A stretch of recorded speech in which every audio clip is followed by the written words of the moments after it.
It's the Locked On Flyers podcast for Monday, September 16th, your daily dose of Flyers news, analysis, and high quality content that's talking Flyers rookies. Yeah, always good.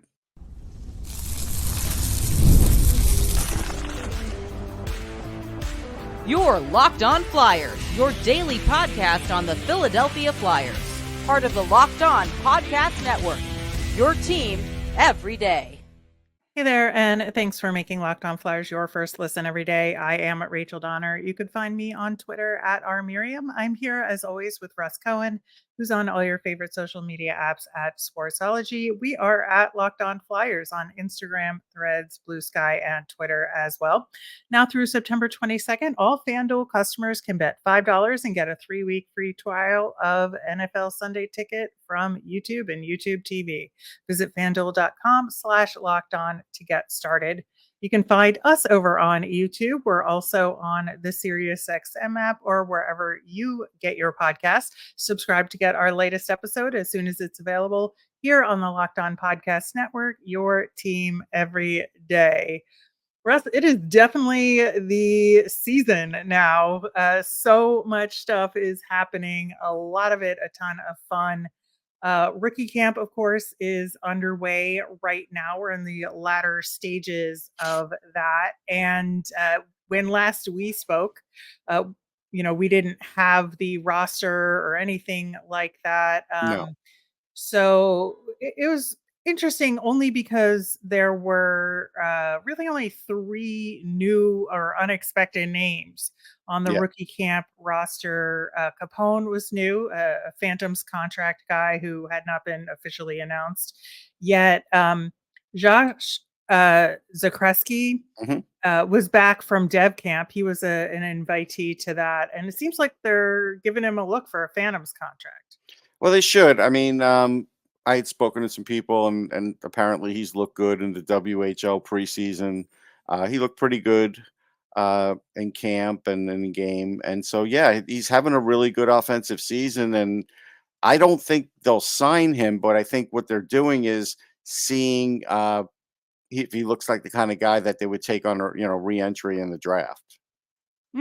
That could be too. Yeah. But we'll see what happens with that. I think that the biggest non-Matvei Michkov news, which we will of course get to how he did at camp so far and the rookie game he played in. Our old friend Wayne Simmonds was added to the Flyers front office, and it seemed like that was the direction they were heading in based on Hmm. having the big, day of retirement for him last year. And they kind of talked about it then, but he is going to be, a consultant for hockey ops as well as a community relations representative, which of course is perfect for him given his history in the community here. Yeah, community relations is a no-brainer, and if they just even use him just for like inspirational stories, he's got them on how to get to the NHL and how to stay there. So I think it's a great choice, and it's great to have him in the organization. Yeah, we talked last week about a couple other additions to the scouting and player Hmm. development group. They hired a new analyst as well. The person that interests me personally the most, other than Wayne Simmonds, of course, is Lindsay Eastwood, who's the new player and hockey communications manager. And she is a former PHF women's hockey pro player. And so she has a lot of experience on the ice. She won a cup with the Toronto Six in that league. So definitely has the hockey brains. Very excited to see what she does with the organization. Yeah, again, there's no cap on front office personnel, so you could hire as many as you want, and they've got plenty of money to do it. Absolutely. All right, let's get to what we all want to talk about most, and that is Matvei Michkov. And of course, he only played in that first game. And I think that, guys that they think are going to stay for regular camp, they were maybe resting a little bit in the Hmm. second game. So we didn't see Oliver Bonk as well. But I think like the main thing that I noticed about Mitchkov, and this is obviously in all the scouting reports, this intellectually, you've seen it on video and game tape and all of that. But to see his passing in action is just extraordinary because you can, like, when you see the whole ice surface and you can see what he's thinking and where his mind is going, it's unbelievable. Oh yeah, I mean, he'll find you open, and you gotta bury it. And there were some guys that couldn't do that when he was doing that. But no, he could make a half twirl in a pass. He's got tremendous vision. But he's gonna have to learn some things. Like, when he's trying to get tricky around the net, score off a goalie, score over the goal. The goalies in these leagues are used to this. And Dylan Listen, is a step from being a backup in the NHL. So he found, that he's going to find that the goaltending competition is greater than what he's been facing.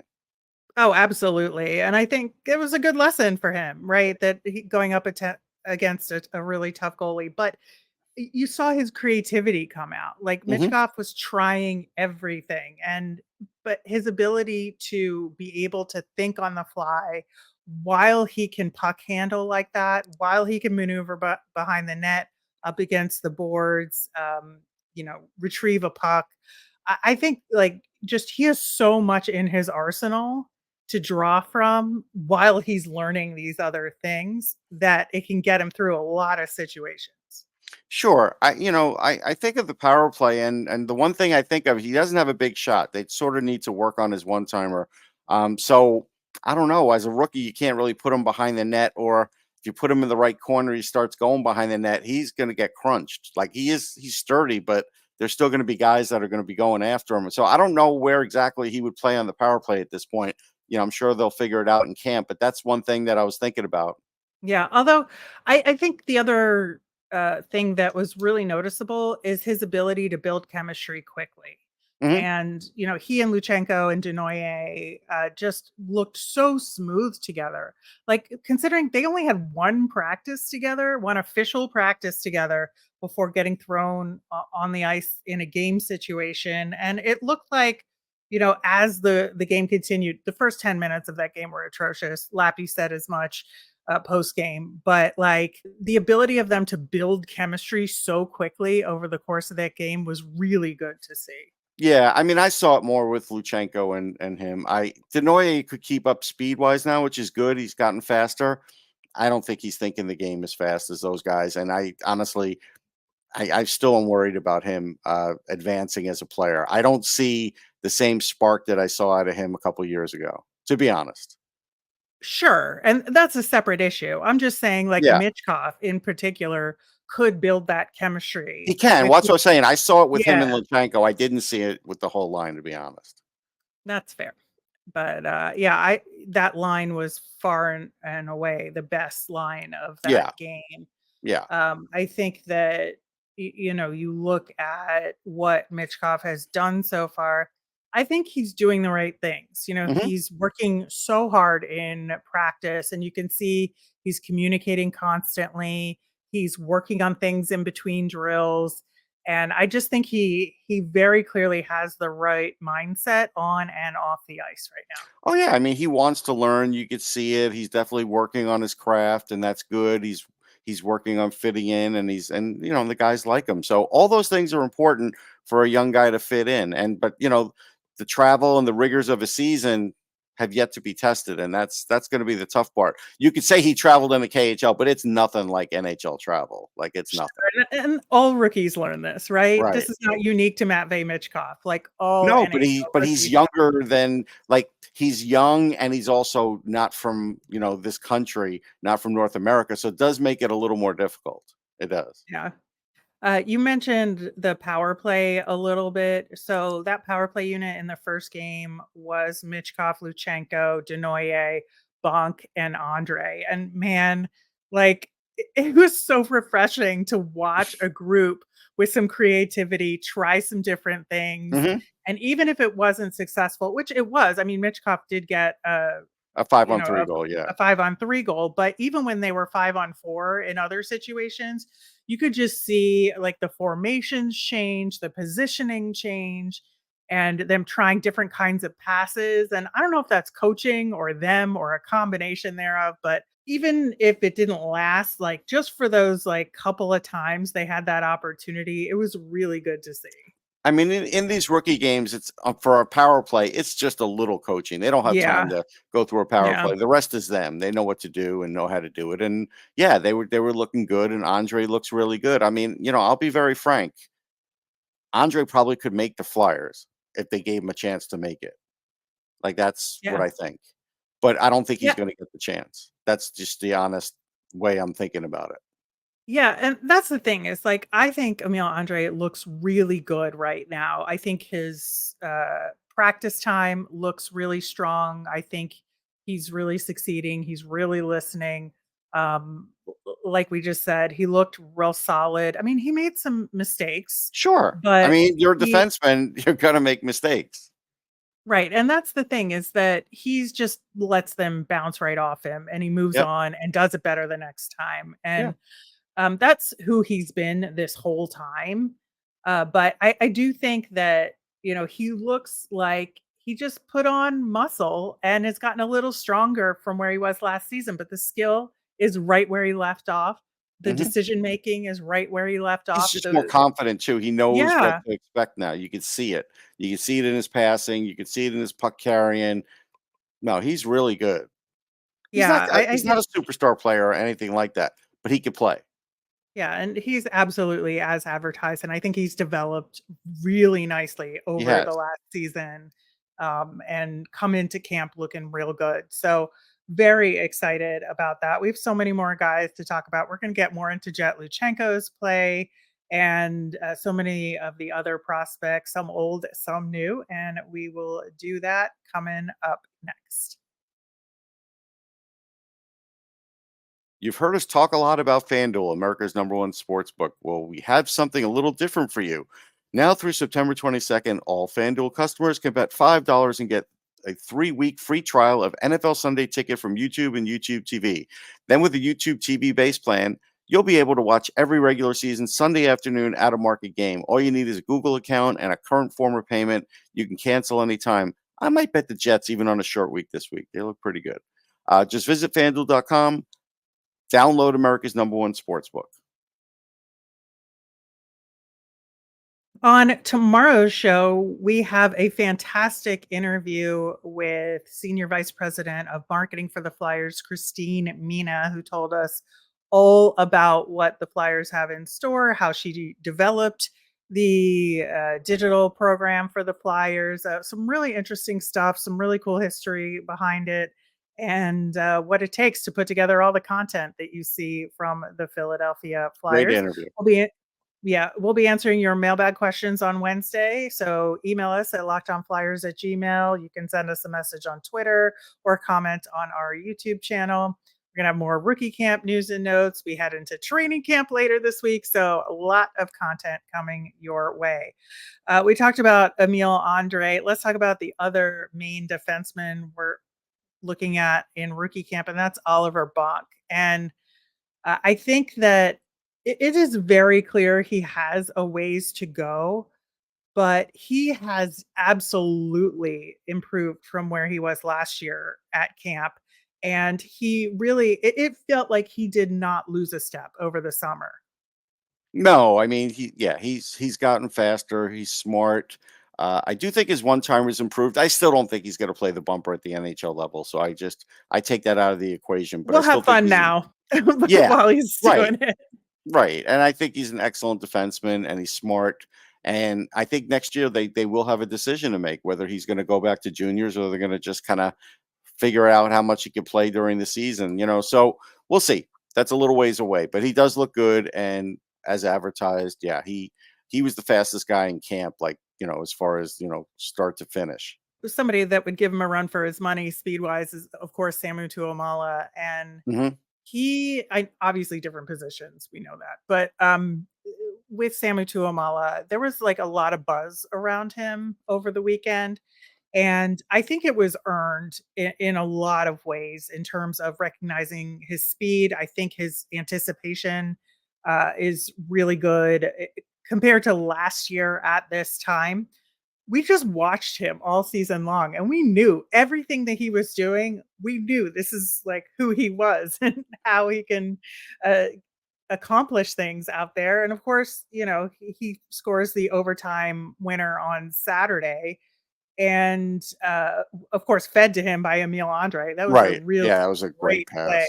Yeah. really great pass. But Tuomaala, who has had some issues finishing, was able to finish, which is the important part. And I think that's where his confidence comes into play. Yeah, he definitely has confidence. I think his straight line speed is fast. I think he has trouble cornering. I do think that's an issue with him.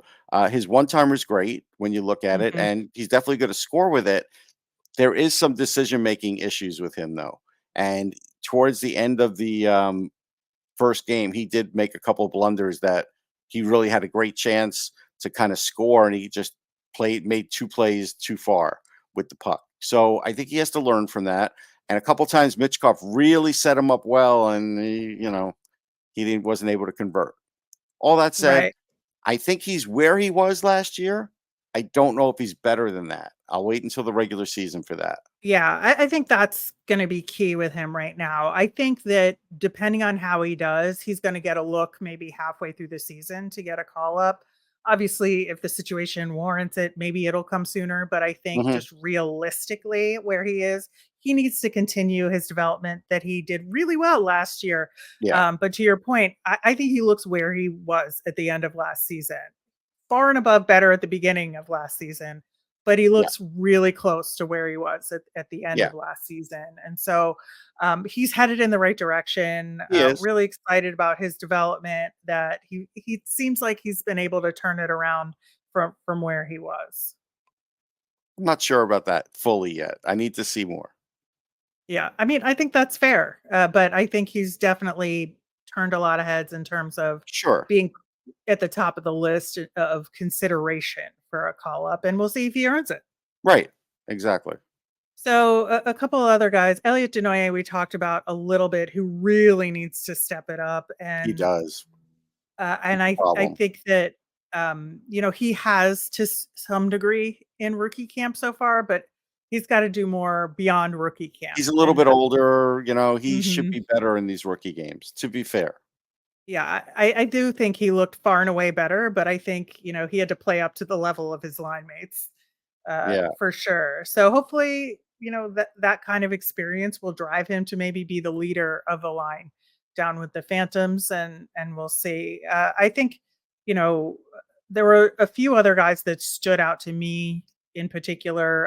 Alexei Gendron had a really good series in terms of the two games, was able to get a couple of assists. I agree. He did look great. He's gonna look great because when he goes through the queue, he scores like crazy. When he plays in a game like this, he's gonna do great. Still has to do a lot of other things in the Yeah. AHL to be good. And that's the thing. I don't pencil him in as an NHLer yet. Not even Oh, close. no. But Yeah. I think that he is gonna be a really important part of the Phantoms this Yes. year, He should and be. that's where he needs to be with his development at this time. I Yes. don't think, we're talking call up right now. I think we're No, I don't even talking. mean call up now. I mean ever. Like Yeah. I have to see more before I could say he's an NHLer. I'm not convinced. Yeah, I don't know, but I do think he's shown well for himself in rookie camp In so rookie camp, far. sure. Absolutely. Carson Bjarnason, man, he had a rough go of it in the first game, but not because of his fault. It's because No, the Flyers in front of him for the first 10 we're minutes were awful. absolutely brutal. And I think he really held his own. He was very calm, very good movement. I think the goals that were scored against him were not easy goals. That's for sure. And I feel really good about his development and his maturity right now. Yeah, he was terrific. I mean, I really like him. I think he finally had a chance to show Flyers fans who maybe were thinking less of him from Dev camp, and they shouldn't have, but that what he could really do. I just feel bad. Hillebrand didn't even get anything, right? No, he got 2 periods of He the did? second Okay, game. because I didn't get to see the He second was game. I just the, saw highlights. That's good. he got the W in the second game. He did get the W? So, Okay, that's good. Yeah, yeah, because the and second he was game, the 3rd I had things star going. of the game. Oh, good. I'm happy about that because yeah, I had things going on and I didn't get to see. I just saw highlights from that. So, all right, good. Because Hillebrand could play a little bit, so I'm happy that he had that chance. Yeah, a really good opportunity for him. I want to talk about Spencer Gill because he stood out to me, especially in that first game, quite a bit for being just a really calm presence defensively.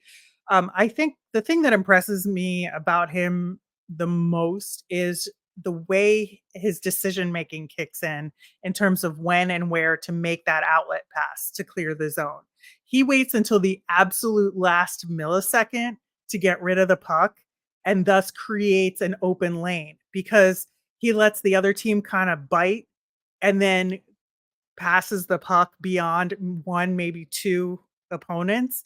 And I just thought that was so much fun to watch. He gets physical when he needs to, but doesn't cross a line. He uses his frame really well, and I think that he has a really good opportunity this upcoming year to just build on his skills and get a little faster. I think, and he'll be okay. But I just really like where he is right Yeah, he showed well for himself. I do think his speed was faster than last year. Probably will get now. better. It always will get better. His passing was really good. He was definitely playing gap control really good. He Mhm. does need to get stronger. When he plays in a rookie Yeah. game like this, and there are some older players, you could see him losing some battles, and that's fine. I mean, he's got time, but he does look pretty good. Yeah. As far as kind of everybody else, is there anybody else that's more of a top prospect that stood out to you in either of these games? Yeah, I liked what I saw out of Massimo Rizzo. I know that Lappy was liking him in camp, and you could see in the games where the skill level is, but also the strength. Like he has a good combination of strength and skill now, and I think he's going to prove really well with the Phantoms. I would be shocked if he wasn't like one of their 4 or 5 best players. So I think he showed really well for himself. Soku showed well for himself from like a shot standpoint, but needs to really work on his speed. And then Yeah. go ahead. Sorry. Oh, I was gonna say with Rizzo, he was on a line with Tuomaala, which I think is really good. I think they Yes. should be on a line together with the Yes. Phantoms. And Rizzo was playing center in these games. He might be swung out to the wing Hmm. to give him a look because that's a likely Flyers opportunity for him. But I think that he's really good at center at the AHL level. Like he would be very successful. So Yeah, I think that's so. something to keep an eye on in terms of how they use it moving forward. Yeah, I agree. And as far as Jett Luchanko a little more, he definitely has more confidence. I think the 7 pounds of muscle that he was talking about when I spoke to him in camp has translated to more confidence. And now when he's sort of breaking through the zone, unlike Dev Camp, a lot more confidence, making more things happen, having better rushes to the net. Where now he is able to generate more offense, and so I think that's boding well for him. And yeah, he should be able to carry that into the season in Guelph. Yeah, absolutely. All right, there are more players to talk about, but the good thing is we have all week to do it, and we will be talking about these guys and where they end up as far as main camp versus getting sent to the Phantoms and how all that shakes out as the week continues. In the meantime, we have to catch up on our poll results, our final poll results from the off season on how you think the Flyers are going to do. Plus, it's Monday, so we'll have our nemesis of the week coming up next.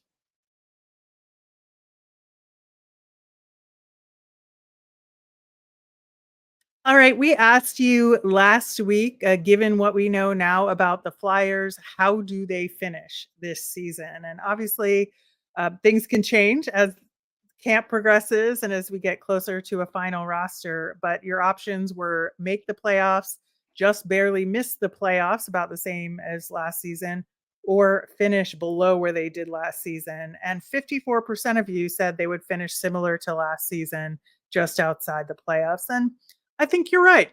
Yeah, I think they're right too. Looking at the way the rest of the division changed over this offseason, in addition to where the Flyers are. And I don't think this is a bad thing, by the way. I think there's a lot of adjusting that's going to happen this season, especially with adding Michkov and getting him acclimated to the The NHL, goaltending, goaltending. Yeah, I think there are a lot of questions. And there are. so I think there's going to be some ups and downs this year, and that's where they'll end up. 34% of you said that they will make the playoffs, which I think is a little bit of a stretch, but I love the optimism. Yeah, the optimism's fine. No, nothing wrong there. And please prove me wrong, Flyers. Please prove me wrong. I would be very happy to see them make the playoffs. And then just 12% of you said that they would finish well outside the playoffs. So there's a lot of optimism overall here. All of them are a possibility. That's the funny thing. All of Yeah, them. they are. But I'm glad we have a lot of confidence overall going into this season. And I think it's going to be a fun season. I think there's going to be a lot, like I said, we're going to learn a lot. There's going to be some ebbs and flows here, but I think it's going to be really fun and it's going to give us a glimpse into the future of this team. And I really, really am excited to see how it all goes down. Moving over to our nemesis of the week. Last week, there were so many different things that I brought up because it was a bit of a chaotic week. It was. They had the PWHL team announcement day, which happened, and I was pleased with the names and logos. Yeah, for they the were most good. part. They were good. So really happy with the New York Sirens. I think that's appropriate for here. The only one that was a little weird to me was the Boston Fleet because it reminds me of the old name, like the Fleet Center for TD Garden. And that just was weird to me. But like the rest of them, really like it, really like the graphic design, excited for women's hockey. I'd wanted to be there every day for rookie camp, but I can't. Still frustrating to me, but we're going to be back for main camp coming up this weekend. And of course, we have drifted from false fall into second summer a little bit. Yeah. Here as well. So the nemesis for me this week is, again, I think really not knowing what this management and coaching team has in mind at this point. I think even though it seems like everything is set, it's very hard to suss out based on what they're doing so far, like what they are trying to accomplish exactly in this camp. I think there's a lot of moving pieces and parts. So I'm looking forward to getting more clues about that as this week progresses. Yeah, that's fair. My beef is I wish Caitlin Clark could enjoy her season a little more. It always seems like there's just it gets there, and anything that that should be celebrated about her gets tamped down a little. And recently she had 35 points. She set the WNBA rookie scoring record, and it's just like it should be a bigger thing than really what it is. And I understand that there's people in the league that I guess don't like her or are jealous of her, but she's going to make them all more money in the end result and has put a lot more eyeballs on the league, and all of that is good. And I just kind of feel bad. I feel like she's just having this amazing season. I wish she could enjoy it more. It doesn't seem like she's enjoying it as much as she could. Yeah, there's a lot of pressure on her, and some of it is earned, some of it she asks for, and some of it is just the nature of timing. I was having a really interesting conversation with somebody about it. It's just like, why Caitlin Clark? Why now? And I think, there's so many other people that could have had the kind of attention that she's had. And it's just a matter of timing when the investment is starting to really kick in terms of the WNBA and women's sports. And I mean, I'll give you an example. I pitched major publishers up until like a year ago for the last 3 or 4 years for a women's hockey book, and they all went back to me and said, nope, not enough interest. Nope, good idea, but nope, can't do it. Nope. And of course now it'll happen. So I think a lot of it has to do with that. It's a shame, but that's just the way it's been. Yeah, and I think for the most part, she's handling herself really well, as is Angel Reese, who I love as well. But at any rate, I think that, it is interesting looking at this versus the NHL and future stars like Matvei Michkov, right? Yep. Where it's like the pressure that's on him. He's got pressure in terms of somewhat being seen as like not the savior, because we know Danny Briere has said specifically he is not, but a big part of this team. Big part of the future. And Caitlin Clark went to an Indiana Fever team that was really bad. Yes, So, I think that there's some similarities there in terms of there the are. pressure and driving success for a franchise. And I think Matvei Michkov seems to have equally as good head on his shoulders, and we'll He does. see where that goes. Yeah. All right, that will do it for today's show. Thanks so much for listening. Like I said, we will be back tomorrow with that interview of Christine Mina, Senior VP of Marketing for the Philadelphia Flyers. As a reminder, we always want to hear from you. Send in those mailbag questions on Twitter at Locked On Flyers.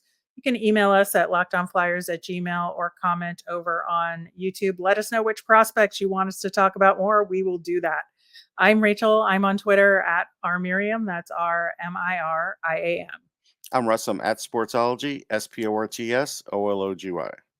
Thanks for making Locked On Flyers your first listen today. Now go check out the Locked On NHL podcast, where the season never ends, providing national expertise with a local perspective, part of the Locked On Podcast Network, your team every day.